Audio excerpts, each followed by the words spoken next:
Hey, what's up, VC? It's Steve again, Harmless Rebel. Decided to do another quick video. I say quick, it probably won't be. Sorry. But, so that intro that you guys just watched was from a few weeks ago. We had a pretty good snowstorm around here. It was funny. They reported that we were going to get an inch of snow. And snow here in Georgia usually turns into an ice storm. So, you always hear all the jokes about, they'll show someplace up north where they got 15 inches of snow and everybody's still going to work. And then they show the Atlanta area and, we get like an inch of snow and it's like the big joke because the city shuts down. And what it really comes out to, it's the ice storms. And they get nasty. The last ice storm that we had last year, I had like 4.5 inches of ice on my car. It took me hours to get my car out of it. And they just don't really have the equipment here to handle that kind of storm. They lay out the salt, but it's never enough, and it always turns into a big, horrendous issue. So this time was kind of nice. We actually got snow. In that video, you don't see that much. It had only been snowing. It had been snowing for a few hours at that time, but it was real light. And that video is right when it started to get a little bit heavier. And within about 6 hours of that video, we had, I think I got just at 10 inches of snow here, which was really cool. Again, we don't get snow that often. It's usually, it starts mixing with rain real quick, and we just get a nasty coating of ice. And playing in the background in that video was Junkyard, which I think I showed in one of the recent videos that I did. But my wife is not here. She's in Brazil, and I had told her it was snowing and she wanted to see, so I decided to take that video while I was driving. So let's just kind of jump into it. The reason I kind of associated that with this video is because that day, as usually happens here, at first they said we weren't going into work, and then the state decided not to close down. I work for the federal government, but they usually do whatever the state's doing. So if the state shuts down their offices, then we shut down ours. They decided not to, and then they let us go way too late. They waited till the snowstorm had already kicked in, and it ended up taking me 3 hours to get home, which usually only takes me 35 to 45 minutes, an hour if there's an accident. But yeah, it took me 3 hours. So I got to listen to quite a few CDs while I was driving. And again, as I've mentioned before, I've just been, because I'm driving to and from work every day, I get a good couple hours of listening. So I've been listening to a lot of CDs lately. So let's just kind of jump into it. Just some of the stuff I've been listening to. We'll start with this one. This one I was kind of excited about. I heard really good things about this album. I heard this made quite a few people's best of list. I think this came out last year. Yeah, 2016. And a lot of people talked about how great this album was. I honestly don't get it. It did. Every time I would start getting into it, they would change it up in some way, and it would just throw me off. And the whole album was this way. But this is a Goblin Cock. How do they pronounce it? Necronomicon Conga Con, which is a cool name. And they're kind of known as like a stoner rock, doomy stoner rock band. I'm not sure what they were going for here. I mean, it's definitely more on the heavy metal side, and it seems like at times they were trying to go for progressive metal, but they weren't pulling it off. They're not good enough instrumentalists to pull that off. So, and there were a couple songs I liked, but it's literally every time I would start getting into it, they would do some kind of change up and it would just completely throw off the song. And I just didn't enjoy it. I don't know. Maybe I'm missing something. I mean, tell me what you guys think about that one. Next up, I pulled this one out just because I was in the mood to listen to it. I actually have this on vinyl too, but this is the Ronnie James Dio, This Is Your Life. If you haven't heard this, they did such a great job on this. I mean, you've got Anthrax, Adrenaline Mob, Hailstorm, Motorhead with Bifford, which is a great song. Scorpions, Killswitch Engage. You got Glenn Hughes on here. Rob Halford with Jeff Pilson, Vinny Appice, and Doug Aldrich. I mean, just Metallica's on here. They kill it. But the Anthrax version of Neon Nights and the Tenacious D version of The Last in Line, absolutely phenomenal. Just a great album. And I don't care if you get this on CD or vinyl. This is one that you should definitely have in the collection. Everybody really put a foot forward on this one. The one that disappointed me was Doro. Usually I dig Doro, and her take of Egypt just didn't do it for me. That's probably the weakest song on the album. Next up, absolutely amazing reissue. I'm so glad that this was reissued. I actually have this one. I bought the vinyl and the CD. It's gotten a bunch of plays in my car. This is the second album on Scott Waters' No Life Till Metal label, and you've got Deliverance. He did this in conjunction with Rocks Records. So you got the Rocks there and Deliverance right there. No Life Till Metal there. Scott did a killer job on the artwork. I kind of saw the whole process of this. He was sending me pictures of each design. And I honestly didn't like this one initially. And I talked to him about it. And it grew on me. And I really loved the way the blood turned out. That splattered blood in the background. But killer reissue there. And just one of the all-time great albums. I was really happy to finally get a copy of this. I actually bought this one from Rocks just recently. This is Rocks Regime. This is the demos from Stryper. They were originally called Rocks Regime. And I think at least half of these ended up being recorded later on. But, man, they do a great job. I really like Stryper. And this just shows that early on they were already a really polished and put together band. This thing is hard to find. This thing goes for, $18, $20, $22. And I wasn't going to pay that much for it. And Rocks did a half price thing for one of the holidays, and so I was really happy to finally grab a copy of that, because that has been on the list for a long time. Next up, this is one I just pulled out. I've talked about this before. I think this is one of the all-time best, one of the all-time great albums. This would probably be in my top 15 albums of all time. This album was so far ahead of its time when it came out. I've heard songs from this album come on the radio recently, and young people getting into it like it's a new song. And actually, I was shocked. I first got turned on to this band in maybe 92 or 93. I somehow got a hold of one of their cassettes. I don't even remember where it came from, how I got it, but I played it nonstop, and I was absolutely shocked when I found out that it was like 8 years old. It came out in I think it was 82. Yeah, it came out in 82. And this is so a decade earlier. This is like 92 when I'm listening to it. And I really thought it was something that had just come out. But this is the self-titled album from Violent Femmes.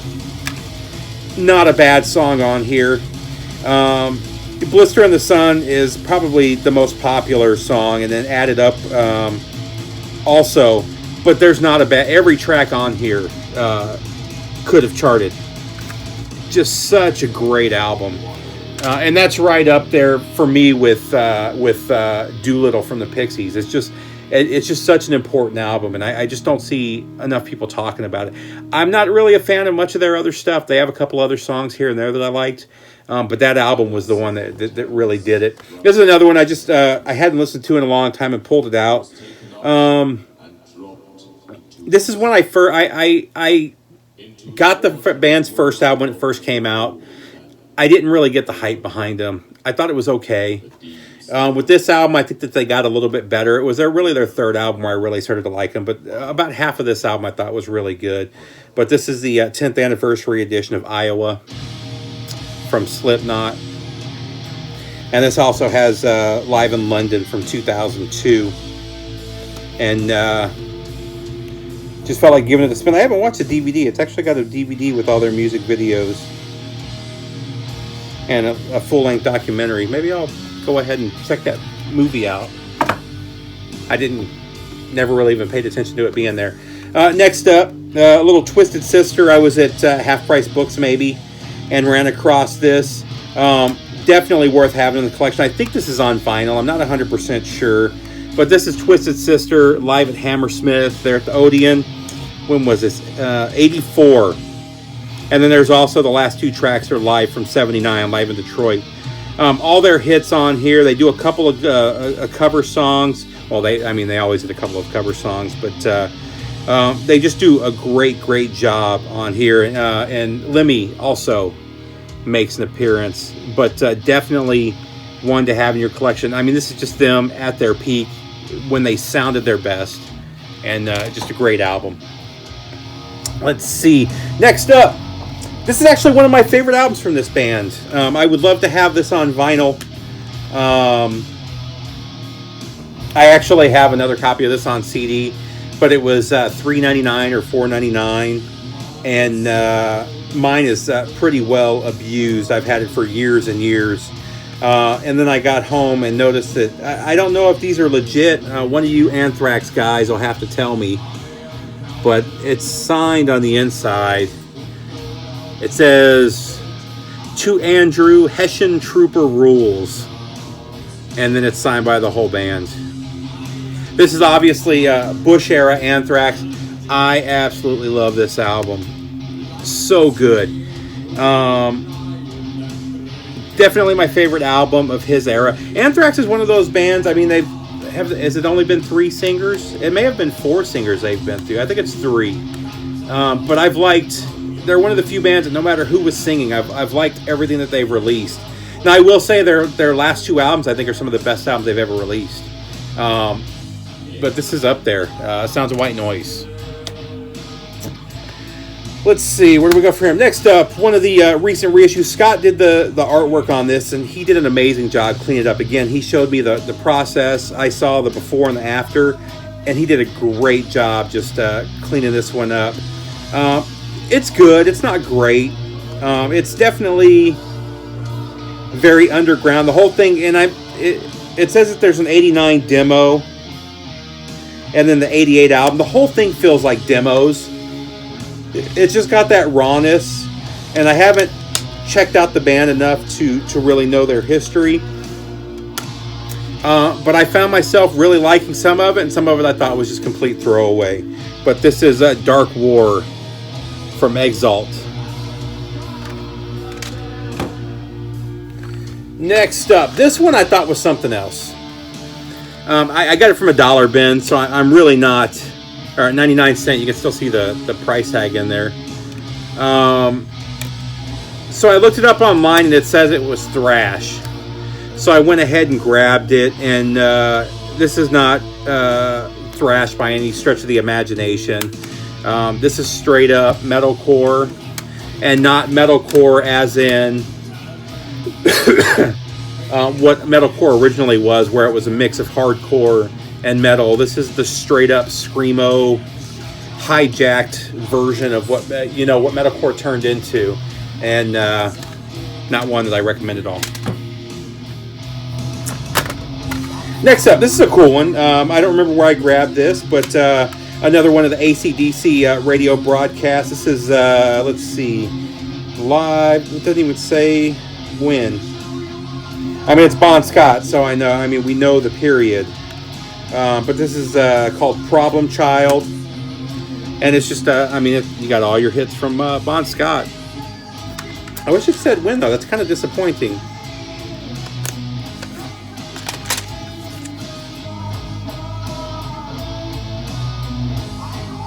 Veterans, Columbus, Ohio. It says there's a little ticket stub in here. It says September 10th, 1978, Veterans Memorial Auditorium, Columbus, Ohio. So I'm not sure if that's where this was actually recorded or not, because it really just doesn't give me that information. But let's just go with that.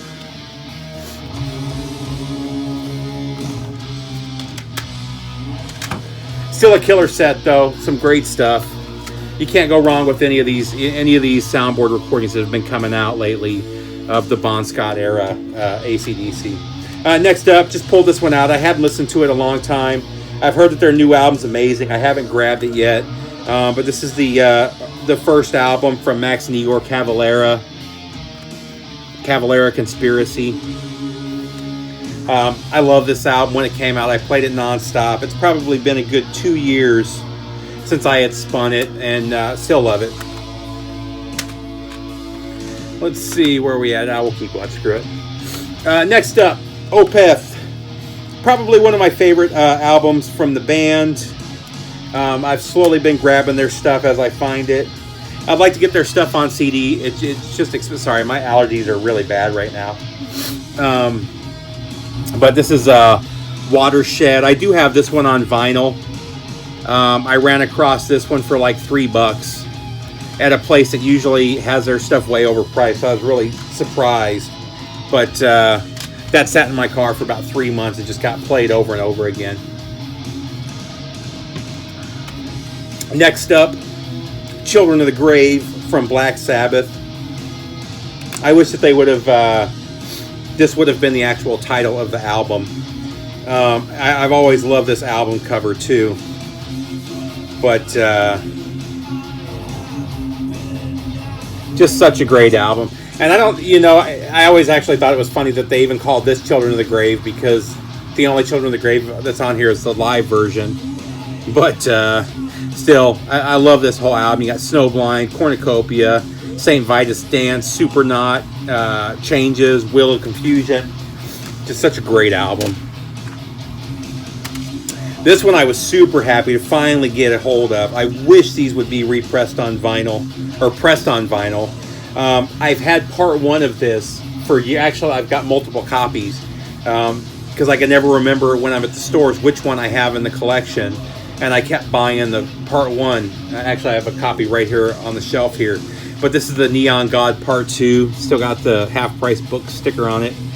But I was really happy to finally run across Part 2 of this. Blackie Lawless is another one of those guys.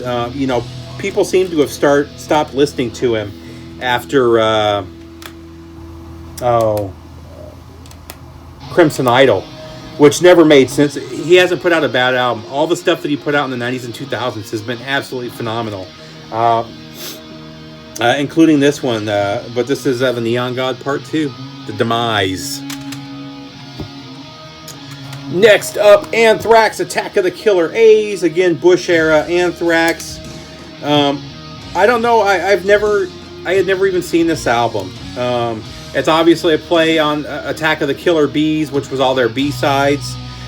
This is basically greatest hits of the John Bush era, which is really cool, because most of the greatest hits that have come out of Anthrax completely ignore that whole period.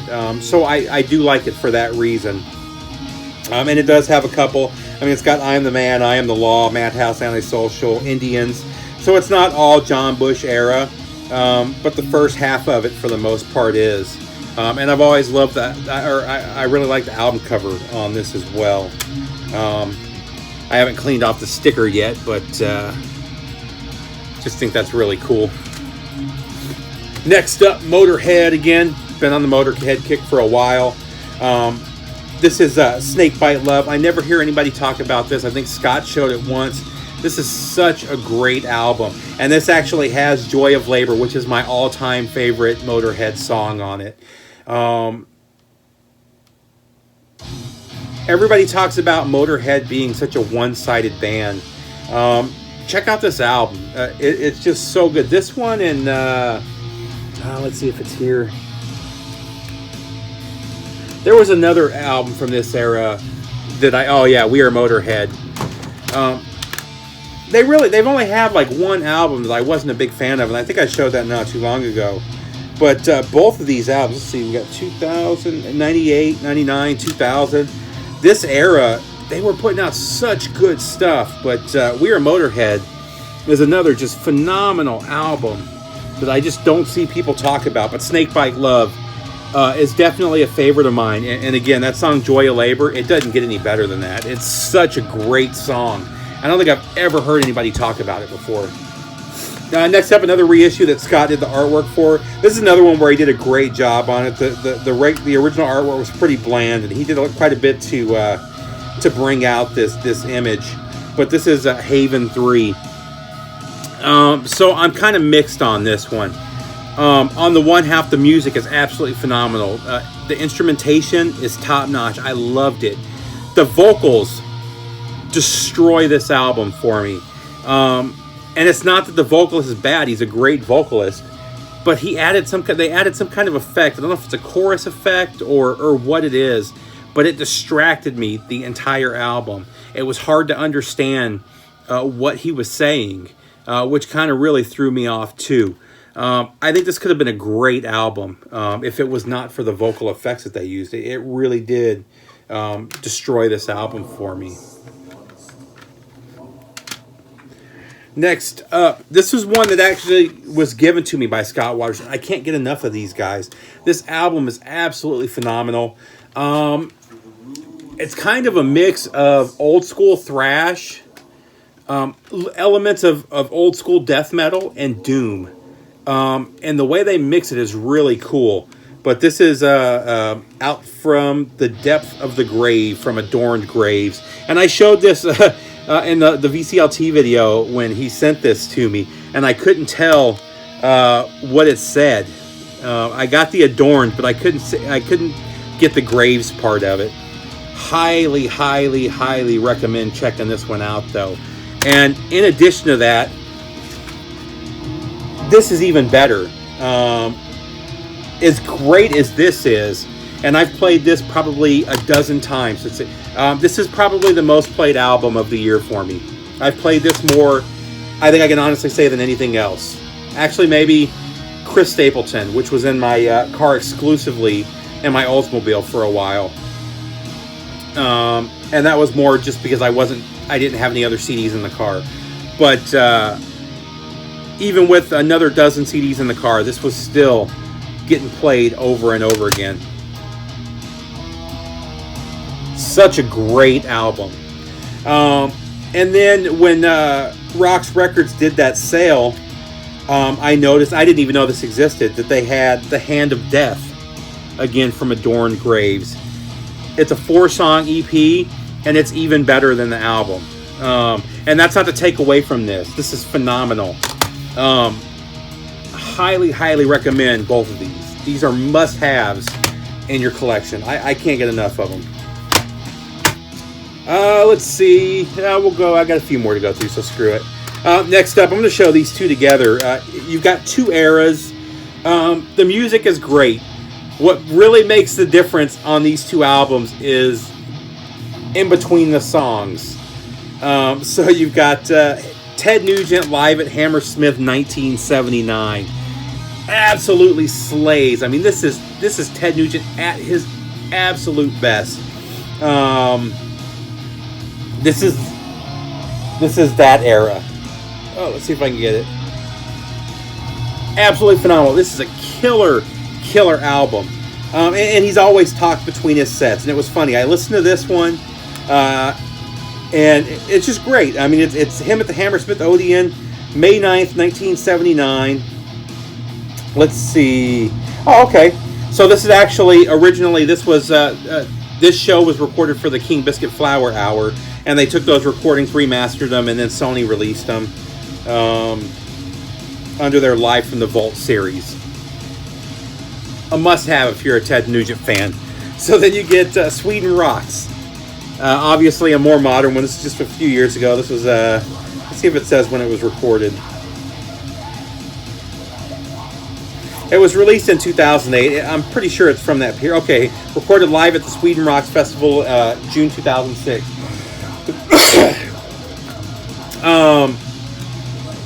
And just the changes, at this point, He was already all over the TV for his very far right views, and he's going off on them in between sets.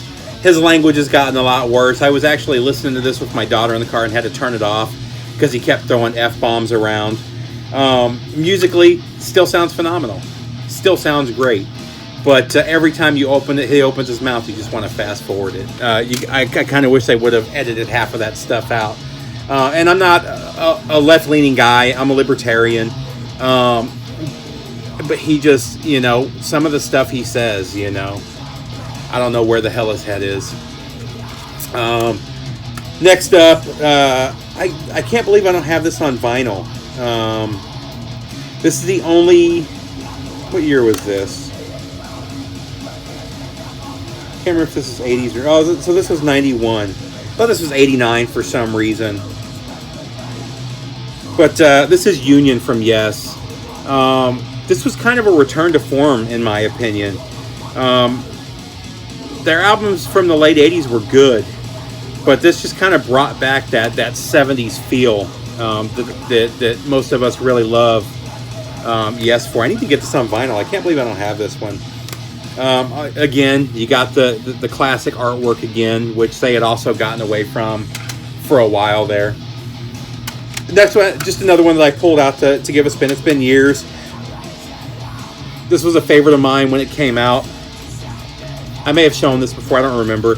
I actually had a helmet sticker on the back of my motorcycle helmet because I just thought that was the coolest thing ever when I was 18 years old. Next up, I loved this album when it came out. I played it nonstop. This actually has the EP that came out just before, which I also really liked. I had both of them on cassette. So when they released it as a set, I had to buy it. But it's been years since I listened to it, so I went ahead and pulled it out again. This is America's Most Wanted from Ice Cube. Another one I just felt like listening to. It had been a long time. Just an absolute classic album. You can't go wrong with this one. And I think I don't think this is my original copy. But Welcome to My Nightmare, Alice Cooper. Let's see, what's this one? Avenger. I'm not sure. I must have got this for really cheap. It's okay. Bohemian dark metal. I just saw the name, and I know that there's a new wave of traditional metal band called Avenger. I thought that this one looked like death metal, but I wasn't sure, so I grabbed it. It's decent. It's nothing super special. I prefer either the early black metal or the more atmospheric black metal that's come out the last few years, where it's more of a post-rock or post-metal with black metal vocals. I kind of dig. This is another one I pulled out. I remember these guys being a lot better than at least this is. And actually, there are a few songs on here that I really liked, that I remember liking, like EST and Dead and Buried, which are both earlier songs. But this is Between Good and Evil from Alien Sex Fiend.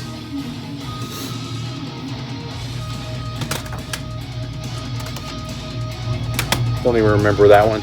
Another one, just had listened to this since probably since about a year after it came out.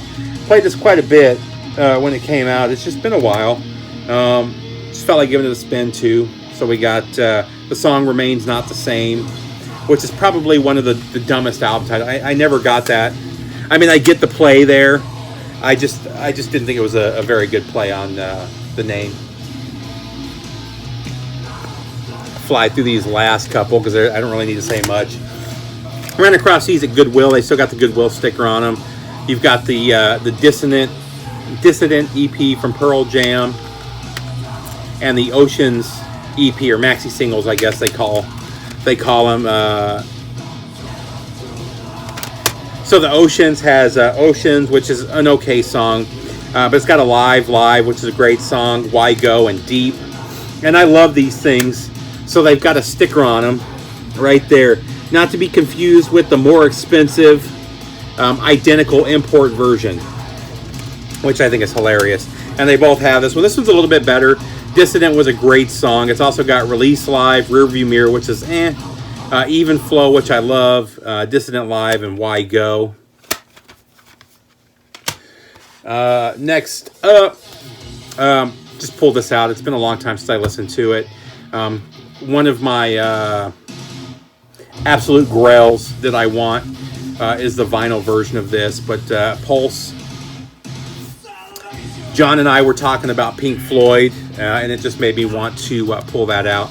And then last but not least, again, I've been listening to a lot of Thin Lizzy as well. When I'm at work, I 9 times out of 10, if you come up to my desk, I've got my headphones on and I'm listening to the Thin Lizzy station. And this is just Renegades. Is it Renegades? Dedication, I'm sorry. The best of Thin Lizzy. So that's it, guys. I hope everybody's good. Take care, and I'll have something else up soon.